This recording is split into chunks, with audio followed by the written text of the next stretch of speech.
नमस्कार विद्यार्थी मित्रांनो, मी संदीप कावळे, जिकेरन स्पर्धा विश्व अकॅडमी नाशिकमध्ये आपलं स्वागत करतो. विद्यार्थी मित्रांनो, सायन्स मधला एक छोटासा घटक घेऊन आता तुमच्या समोर आलोय. अतिशय छोटासा घटक आहे, तो म्हणजे वनस्पती पोषण. आयोगाने याच्यावरती वारंवार क्वेश्चन विचारल्याचे पण आपल्याला दिसून येते. फक्त एक ओव्हरलुक म्हणून माहिती असू द्यात की वनस्पतीचं पोषण, जर प्रॉपर वनस्पती जर डेव्हलप व्हायची असेल, वनस्पती म्हणजे काय तर आपल्यासाठी महत्वाची पिकं जी घेतो आपण, त्या पिकांच्या डेव्हलपमेंटसाठी कोणकोणते घटक जास्त लागतात वनस्पतीच्या आपण म्हणू शकतो. परंतु आपल्यासाठी ऍग्रिकल्चर सेक्टरमधून विचार जर केला तर वनस्पतीमध्ये पिकं जे येत आहेत तर या पिकांच्या वाढीसाठी तर इथे बघायचा भाग झाला आपल्यासाठी महत्वाचा. तर पहिला मुद्दा येतो तो म्हणजे वनस्पतीच्या वाढीसाठी एकूण किती 20 अन्नद्रव्ये आवश्यक असतात.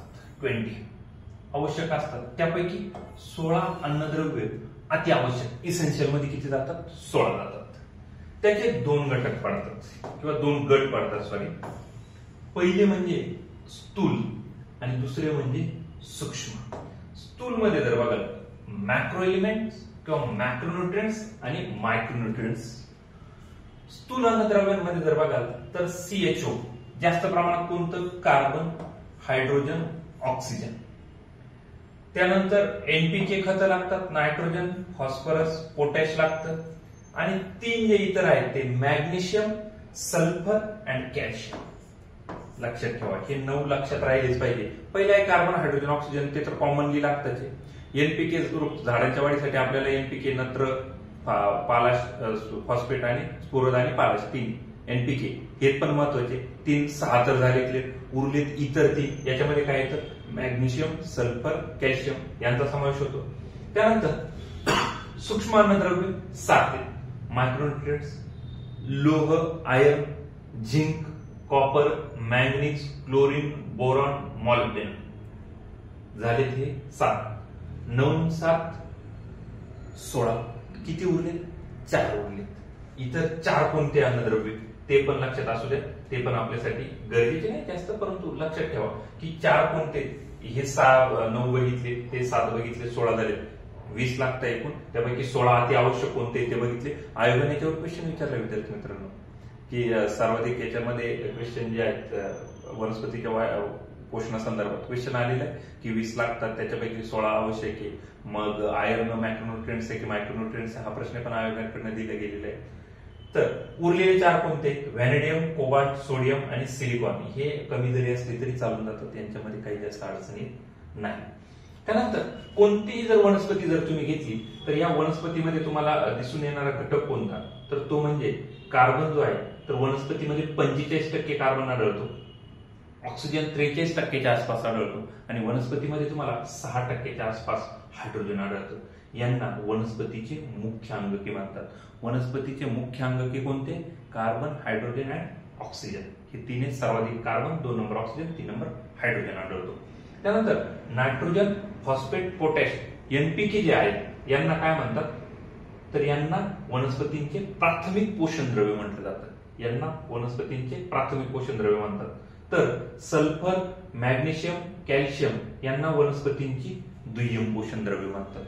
सल्फर, मॅग्नेशियम, कॅल्शियम यांना वनस्पतींची दुय्यम पोषण द्रव्य म्हटलं जातं. त्यानंतर नायट्रोजनचा वापर जर बघाल तर नायट्रोजन कशासाठी हवा असतो वनस्पतीमध्ये? शाखीय वाढ, हरितद्रव्य निर्मिती करतो. वनस्पतीच्या वाढीच्या काळात सर्वाधिक काय गरजेचं असतं? तर नायट्रोजन आवश्यक असतं. फॉस्फेट शाखा निर्मितीसाठी आवश्यक असतं. पोटॅश कशासाठी? तर केळीमध्ये फ्युजेरियम व पनामा या रोगांचं नियंत्रणासाठी काय आवश्यक असतं? पोटॅश. पोटॅश जर कमी पडलं तर केळीमध्ये फ्युजेरियम आणि पनामा या रोग दिसून येतात. आणि पाणी टंचाई, पोटॅशमुळे पाणी बचत झाड घडून आणतं. हा भाग पण लक्षात ठेवा.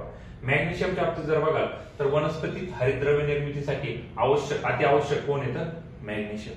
वनस्पतींमध्ये हरितद्रव्य निर्मितीसाठी अति आवश्यक घटक कोणता? तर तो मॅग्नेशियम असतो. हा मुद्दा या ठिकाणी लक्षात असू दे विद्यार्थी मित्रांनो.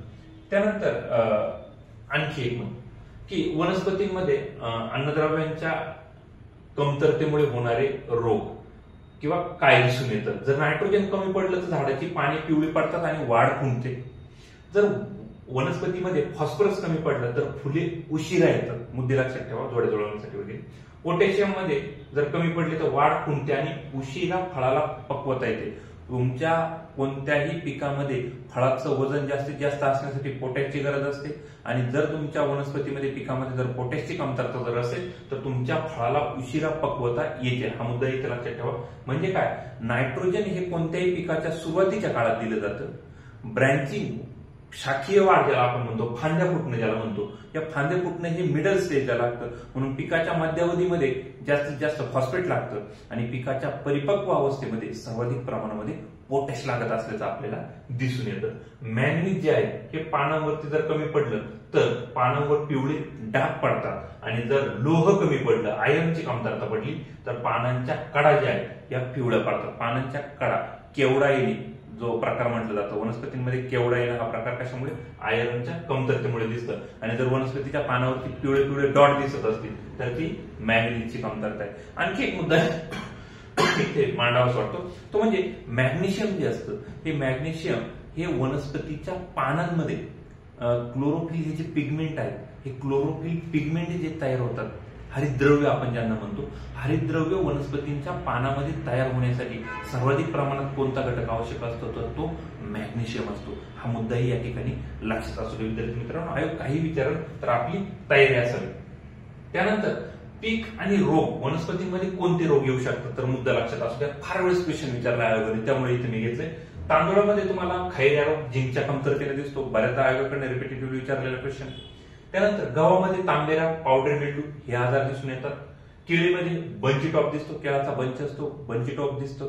त्यानंतर द्राक्षांमध्ये डाउनी मिल्ड्यू असल्याचं आपल्याला दिसून येतं. हा मुद्दा या ठिकाणी लक्षात ठेवा. आणि शेतकऱ्यांकडे जे तणनाशक वापरले जातात त्याच्यात ग्लायकोफॉस, 2,4-D ज्याला T4 डायमिथेनॉल म्हणतात आणि राऊंडअप ही 3 तणनाशक आहेत की जी शेतकऱ्यांकडनं वापरली जातात. आयोग कधी काळी याच्यावरती क्वेश्चन पण विचारत होतं. ओके, वनस्पती पोषण आणि त्यामुळे वनस्पती पोषणामध्ये जर काही कमतरता आली तर होणारे आजार किंवा त्या पोषण द्रव्यांचा काय वापर होतो, हा छोटासा घटक अलगदपणे एखादा क्वेश्चन येतो.